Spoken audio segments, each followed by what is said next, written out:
Hello guys, ഇന്ന് നമ്മൾ പോകുന്നത് തിരുവനന്തപുരം പത്മനാഭസ്വാമി ക്ഷേത്രം ലക്ഷ്യമാക്കിയാണ് കേട്ടോ. ഇത് മാത്രമല്ല, ഇത് സായുവിൻ്റെ ആദ്യത്തെ ട്രെയിൻ യാത്രയാണ്. പിന്നെ വേറൊരു പ്രത്യേകതയും കൂടി ഉണ്ട്. ഇത് ലേഡീസ് ഓൺലി ട്രിപ്പാണ്. നമ്മൾ ആരും അങ്ങനെ ലേഡീസ് മാത്രമായിട്ട് ട്രിപ്പ് പ്ലാൻ ചെയ്യാറില്ല. പെട്ടെന്ന് തീരുമാനിച്ച് പെട്ടെന്ന് റെഡിയായി ബുക്ക് ചെയ്ത് പോവുകയായിരുന്നു. അങ്ങനെ ഞങ്ങൾ തിരുവനന്തപുരത്തെത്തി. ഏകദേശം ഉച്ചയായപ്പോഴെത്തിയത്.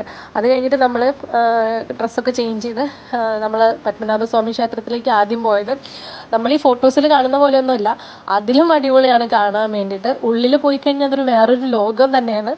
അങ്ങനെ ഞങ്ങൾ കുറച്ച് ഫോട്ടോസൊക്കെ എടുത്തു. തിരിച്ച് തൊഴുതിറങ്ങിയപ്പോഴേക്കും രാത്രി ആയിട്ടുണ്ടായിരുന്നു. പിന്നെ അവിടുത്തെ മഹാബോളിയിലത്തെ പാലടയും ബോളിയും നല്ലതായിരുന്നു എന്ന് പറഞ്ഞു. പക്ഷെ നമ്മൾ അവിടെ അന്വേഷിച്ച് വന്നപ്പോഴേക്കും പായസം കഴിഞ്ഞിട്ടുണ്ടായിരുന്നു.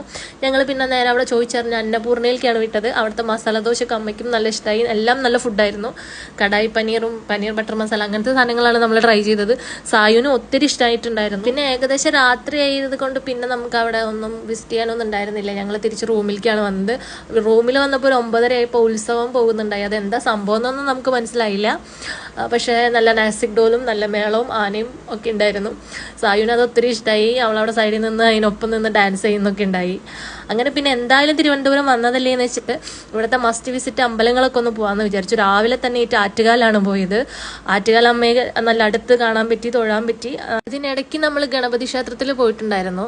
പഴവങ്ങാടി അമ്പലം, അതും അവിടുത്തെ ഫേമസ് അമ്പലമാണ്. പക്ഷെ ഫോട്ടോസ് ഒന്നും എടുത്തില്ല. പിന്നെ നമ്മൾ പോയത് ശംഖുമുഖ അമ്പലത്തിലാണ്. ഇത് ശംഖുമുഖ അമ്പലമാണ്, അടിപൊളിയായിരുന്നു. പിന്നെ നമ്മൾ കരിക്കകം എന്ന് പറഞ്ഞൊരു ദേവീക്ഷേത്രത്തിലും പോയി. അവിടെ ഈ മീനും ആമയും ഒക്കെ ആയിട്ട് ഒരു കുളം ഉണ്ടായിരുന്നു. സായുവിന് കാല് നനയ്ക്കാൻ നമ്മൾ ഇറങ്ങിയതാ. അതിനുശേഷം നമ്മൾ അടുത്തൊരു ലൊക്കേഷൻ ചോദിച്ചു. അപ്പം പിന്നെ പറഞ്ഞത് ഇത്തിരി ദൂരമായതുകൊണ്ട് നമ്മൾ ഭക്ഷണം കഴിക്കാമെന്ന് വിചാരിച്ചു. അങ്ങനെ നമ്മൾ ഈ അന്നപൂർണ്ണ ഹോട്ടലിൽ തന്നെ പോയിട്ട് അവിടുത്തെ ഊണും അടിപൊളിയായിരുന്നു. അങ്ങനെ ഊണൊക്കെ കഴിച്ചു. സായു ഒക്കെ തന്നെ വാരി കഴിക്കുന്നുണ്ടായിരുന്നു. സായു ഭയങ്കര ട്രാവൽ ഫ്രണ്ട്ലിയാണ്. അങ്ങനെ എനിക്കും ഭയങ്കര സന്തോഷമായി. നമുക്ക് ഉണ്ണിനെയും കൊണ്ട് പുറത്ത് പോകുമ്പോൾ ഒരു ടെൻഷനൊക്കെ ഉണ്ടാവല്ലോ. അങ്ങനെ ഞങ്ങൾ ചെക്കൗട്ട് ചെയ്ത് ലഗേജൊക്കെ എടുത്ത് നേരെ പോയത് അഴിമല ശിവക്ഷേത്രത്തിലേക്കാണ്. അവിടെ ചെന്നപ്പോൾ ബീച്ചിൻ്റെ അടുത്ത് നല്ല ഉഗ്ര മൂർത്തിയെ നല്ല അടിപൊളിയായിട്ട് അവർ ചെയ്തു വെച്ചിട്ടുണ്ട്. അങ്ങനെ നമ്മൾ കുറച്ച് ഫോട്ടോസൊക്കെ എടുത്തു. പിന്നെ ഏകദേശം ഒരു ഉച്ച സമയം ആയതുകൊണ്ട് അധികം നേരം നിൽക്കാൻ പറ്റിയിട്ടൊന്നും ഉണ്ടായിരുന്നില്ല.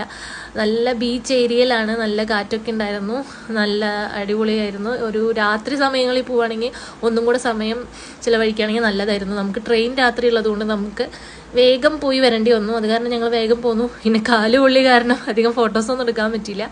പിന്നെ നമ്മൾ പോയത് ചെങ്കൽ ശിവക്ഷേത്രത്തിലേക്കായിരുന്നു. ഇത് ശിവലോകത്ത് കൂടെ കയറി വിഷ്ണു ലോകത്ത് കൂടെ പുറത്തു വരാം. ഈ സ്റ്റാച്യൂവിൻ്റെ അകത്തേക്ക് നമുക്ക് എൻട്രൻസ് ഉണ്ട്.